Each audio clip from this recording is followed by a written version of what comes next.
Congress party इनकी जो नाकामी है उनको उजागर करने के लिए हमेशा सड़कों पर रही है। आप वो जो टिकट उन्होंने फ्री में जो कहा है, अब हम लोग भी जो हमारा मैनिफेस्टो बनेगा जनता से उस मैनिफेस्टो के बारे में चर्चा कर रहे हैं और उससे भी ज़्यादा जो स्कीमें हम लोग लेके आएंगे, क्योंकि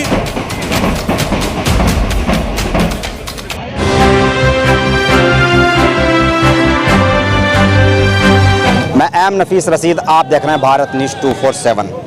वीडियो के आखिर तक बने रहे। जिस तरह से दिल्ली न्याय यात्रा लगातार दिखा रहा हूं, इस यात्रा से जुड़े बहुत से मुद्दे ऐसे निकल के सामने आ रहे हैं जिन पर बात करनी बहुत ज़रूरी होती है। खास करके एक मुद्दा है आदि आबादी यानी कि महिलाओं का।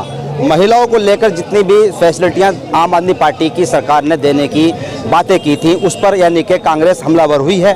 पर यह हमलावर के साथ साथ समझ में ये आता है कि दिल्ली विधानसभा चुनाव के नज़दीक ही कांग्रेस पार्टी क्यों जागी है। सर, जिस तरह नज़दीक यानी कि विधानसभा चुनाव आ चुका है और कहा जा रहा है कि भाई आम आदमी पार्टी दिल्ली में पहले से बेहतर कर रही है, तो कांग्रेस लेट क्यों जागी है? नहीं, कांग्रेस पार्टी लेट नहीं जागी। कांग्रेस पार्टी अब देखिए, जब से ये दिल्ली के अंदर आम आदमी की सरकार है, उसके बाद से कांग्रेस पार्टी इनकी जो नाकामी है उनको उजागर करने के लिए हमेशा सड़कों पर रही है। आप चाहे इससे पहले देखिए, शराब घोटाला इन लोगों ने किया तो उसको भी कांग्रेस पार्टी ने उजागर किया। अभी भी जो ये चीज़ें कर रहे हैं, कांग्रेस पार्टी हमेशा से गरीब आदमी के दिल्ली में साथ है और जो ये सरकार की नाकामी है उसको हमेशा सड़क पे ला रही है। और हमारे सारे तमाम कार्यकर्ता नेताओं के साथ मिलकर उसमें सब लोग काम कर रहे हैं। सर, सवाल यह है कि जिस तरह से महिलाएं हैं और महिलाओं के लिए बहुत बड़ी योजना है आम आदमी पार्टी की कि भाई वो महिलाओं को टिकट फ्री दे रहे हैं, आप उसका यानी कि उसके बदले में क्या देंगे? वो जो टिकट उन्होंने फ्री में जो कहा है, अब हम लोग भी जो हमारा मैनिफेस्टो बनेगा जनता से उस मैनिफेस्टो के बारे में चर्चा कर रहे हैं और उससे भी ज़्यादा जो स्कीमें हम लोग लेके आएंगे। क्योंकि सबसे बड़ी बात है कि जो सब लोग कह रहे हैं कि भाई जिस हिसाब से वो काम कर रहे हैं उसमें आप फंड का भी देखें। ऐसा नहीं है कि आप उससे सब चीज़ फ्री देने से बाकी जो इंफ्रास्ट्रक्चर से बहुत फ़र्क पड़ता है। आप उसको लिमिट में करना चाहिए। शीला जी के टाइम में बहुत चीज़ें फ्री थी, इनसे ज़्यादा हमने की हुई थी, परंतु ये आए, इन्होंने से ज़्यादा कर दी। तो हमारी सरकार बनेगी तो हम उनसे ज़्यादा बेहतर सुविधा महिलाओं को, गरीबों को, सब लोगों को देंगे। जैसे कि मान लो आम आदमी पार्टी का अरविंद केजरीवाल चेहरा है और बीजेपी के पास में मोदी चेहरा है, आपके पास दिल्ली में क्या है? नहीं, हमारे पास क्या है कि कांग्रेस पार्टी के तमाम जो हमारे नेता हैं वो अपने आप में एक चेहरा हैं। क्योंकि हमेशा आपको पता है कि कांग्रेस पार्टी के अंदर जब भी चुनाव हम लोग जीतते हैं, उसका जो एमएलए आते हैं वही मुख्यमंत्री का उसका चुनाव करते हैं। तो इसलिए कांग्रेस पार्टी जितने भी हमारे नेता हैं सबको लेकर साथ चलेगी और सबकी लीडरशिप में दिल्ली का चुनाव हम लोग लड़ेंगे। आप जिला मयूर अध्यक्ष भी है ना, पड़गज अध्यक्ष हैं। सर, मैं जानना यही था कि जिस तरह से खास करके ईस्ट दिल्ली की बात अगर होती है तो कहा जाता था कभी कभी शीला का गढ़ हुआ करता था और आपके पास आज भी शीला दीक्षित का ही नाम सामने आ रहा है, तो क्यों बना नहीं पा रहा है चेहरा? नहीं, किसको चेहरा बनाए? हम लोग बना ही नहीं पाओगे किसी को चेहरा। जो आप कह रहे हैं अभी भी नाम शीला जी का ले रही हो। शीला जी का नाम इसलिए हम सब लोग ले रहे हैं क्योंकि शीला जी ने 15 साल में जो काम किया वो सबको मालूम है कि आज तक वो कभी काम किसी सरकार ने नहीं किया, ना कोई कर सकता है। और जो उनके द्वारा किए गए जो काम है उसको भी आज आप देख रहे हो कि सरकार उस पर से लीपापोती कर रही है। तो इसीलिए हम सब लोग मिलकर उनकी जो कैबिनेट थी उसमें भी बहुत लोग मंत्री रहे, मेंबर ऑफ पार्लियामेंट रहे, सब लोग मिलकर हम चुनाव लड़ेंगे। कैबिनेट के हारून यूसुफ दिखाई नहीं देते हैं। नहीं, अरुण भाई आए हुए हैं।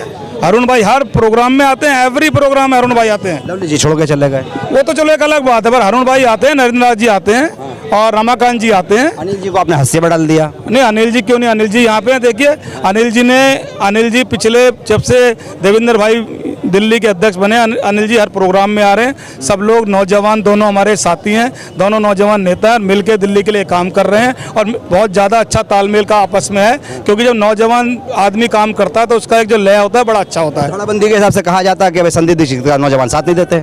नहीं, क्यों नहीं देते? संदीप भाई भी प्रोग्राम में आ जाए हुए थे, उससे पहले भी जब बुलाते हैं तो जाते हैं। सब लोग जा रहे हैं, ऐसा नहीं है। आपके जिले में यात्रा कैसी रहेगी? मेरे जिले में यात्रा दिल्ली में नंबर 1 यात्रा रहेगी, नंबर 1 यात्रा रहेगी। राहुल गांधी जी भी जब आए थे तो जयराम आश्रम में रुके थे, उसके बाद दरगाह में गए थे, तो वो भी हमारे पड़पड़गंज का एक हिस्सा था। उसके बाद जब विधानसभा 2020 का चुनाव था तो राहुल जी एक बार जंगपुरा विधानसभा में आए थे और कोंडली में आए थे। तो आप लगा लो, इसीलिए नेता जब आता है कि वहाँ मालूम है कि हमारे जो साथी हैं, कार्यकर्ता हैं, बड़े मजबूत हैं और इतने लोग उनको देखने के लिए, करने के लिए आए थे कि भीड़ सम्मिलित नहीं संभलती। फिर भी पटपड़गंज के अंदर एक सवाल कहा जाए आखिरी आपसे कि शुरू कहाँ से कराएंगे, क्या राजघाट से पटपड़गंज को शुरू जो होगी यात्रा का शुरू पटपड़गंज में वैसे नहीं होगी, जो एक रूट बना हुआ है सेकंड फेज में हमारे यहाँ पे यात्रा आएगी, जहाँ से शुरू होती यात्रा आएगी तो फिर वो यात्रा कोंडली, त्रिलोकपुरी, पटपड़गंज, जंगपुरा ऐसे होते जाएगी 5 विधानसभाओं के अंदर। तो ऐसा नहीं है कि प्रॉपर एक किसी विधानसभा से स्टार्ट होगी, पीछे से यात्रा चली आ रही होती है, उसी हिसाब में यात्रा चल रही होती है। लोग जिम्मेदारी देंगे यात्रा की? दिल्ली में यहाँ अपने आपके पटपड़गंज की बात कर रहा हूँ। पटपड़गंज में कम से 2,500 आदमी हमारा होगा, 2,500 आदमी एक न, और 100% हमेशा रहता है। चलिए जी, बने रहना मेरे साथ में, मैं पटपड़गंज भी कवर करने की कोशिश करूंगा। और जिस तरह आज राजघाट पर दावा किया जा रहा है जिलाध्यक्ष पटपड़गंज की ओर से कि भाई यात्रा नंबर 1 रहेगी, तो इस यात्रा को अब तो आगे बढ़ते हुए देख लेते हैं, लगातार देखते रहिएगा, और भी इसके बाद में वीडियो आएंगे। पर सवाल ये है कि जिस तरह आम आदमी पार्टी मुखर है और कांग्रेस पार्टी मुद्दे उठा नहीं पा रही है, अब देखना यह है कि इस यात्रा का असर क्या होगा। मैं एम नफीस रशीद, आप देख रहे थे भारत न्यूज 247।